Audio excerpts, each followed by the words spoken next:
What up? T-Bob here. And Jake as well. And look at you. You done stumbled upon little OTB Saints, where we bring you all the latest black and gold coverage. Who are the Saints going to draft? Who's going to be their quarterback? What does the salary cap look like? All that information and more.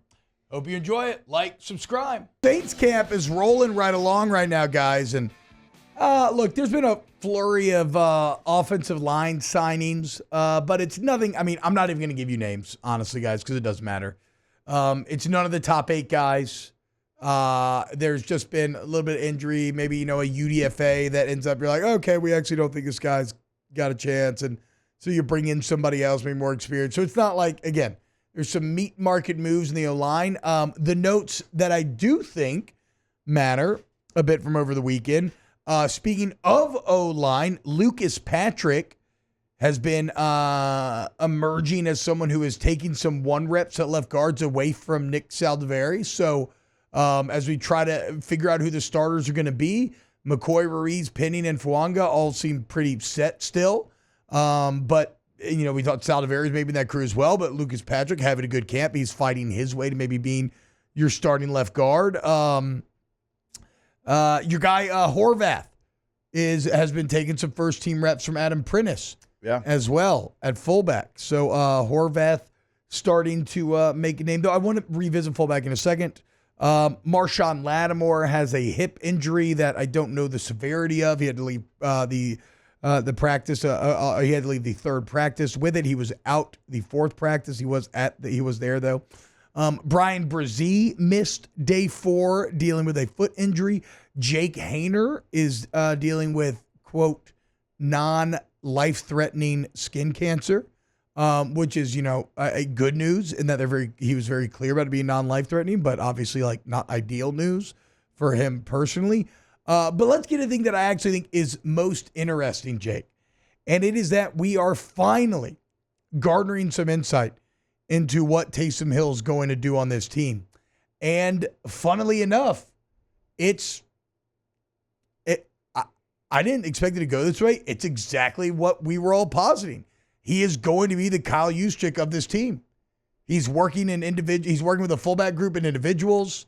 They apparently in a lot of the packages with their pre-snap motions and shifts, he might go from fullback to tight end, back to fullback, or tight end to fullback, all within a single pre-play sequence. So they are, and basically it sounds like he had a conversation with Kubiak over the summer where he was like, look, throwing the ball's not out the window, but it is not going to be the thing. Every now and then maybe a gadget play, trick play, whatever. But no, we are going to take advantage of your athleticism first and foremost. So as I just thought we were being dumb radio guys connecting the obvious dots, but no, it looks like they are absolutely training him in that same vein of a Kyle Juszczyk. Well, you have to have that position in this offense. And we, talked with Nick Underhill, and every person that runs this offense, every franchise, they've got somebody that kind of plays that position. And it's an important player on that position. I mean, the Dolphins pay their fullback, one of the highest in the league.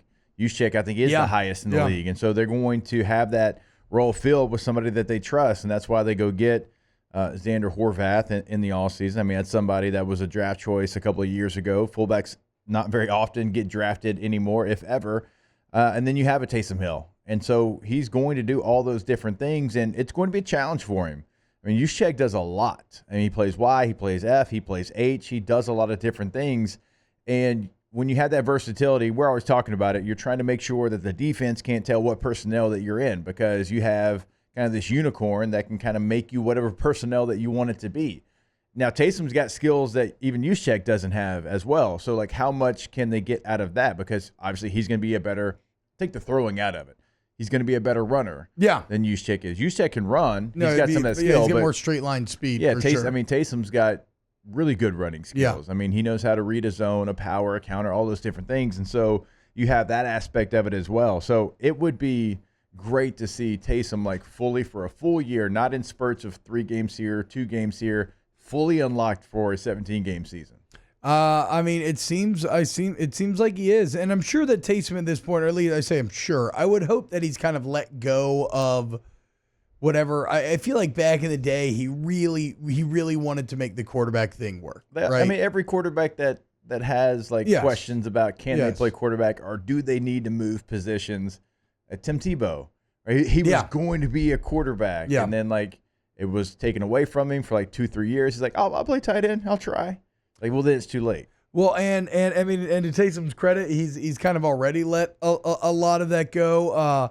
And I think really probably maybe last year even especially where he had so much value in those red zone packages and like Jake said, kind of underutilized with how effective he was during a lot of times. I think last year especially really realizing, okay, no, the reason why I got a $10 million deal contract, the reason why I'm really relevant in this league, it's just not that position. And so now then you combine that with Kubiak having what Taysom Hill called a very frank discussion with him this summer. And yeah, man, it becomes very exciting. And for Hill, it'd be exciting. I mean, they're talking about making you know, the straw that stirs the drink here. The piece that kind of makes everything work around it, even if it's not always with a ball in your hand. So I'm now very excited to see the role that Taysom Hill is going to play on this year's Saints team. And if it's as on the nose as maybe it appears to be now, or maybe it's something a bit more subtle, I guess it remains to be seen. But certainly something to watch going forward in the rest of Saints training camp. Wow, just amazing black and gold takes right there, Jake. I don't think I've ever heard any takes that are better than the two guys that just gave you that take. And you can keep getting them by going ahead and liking, subscribing, ringing the bell to get notifications when we post. Have a great day. We'll see you on the next OTB Saints.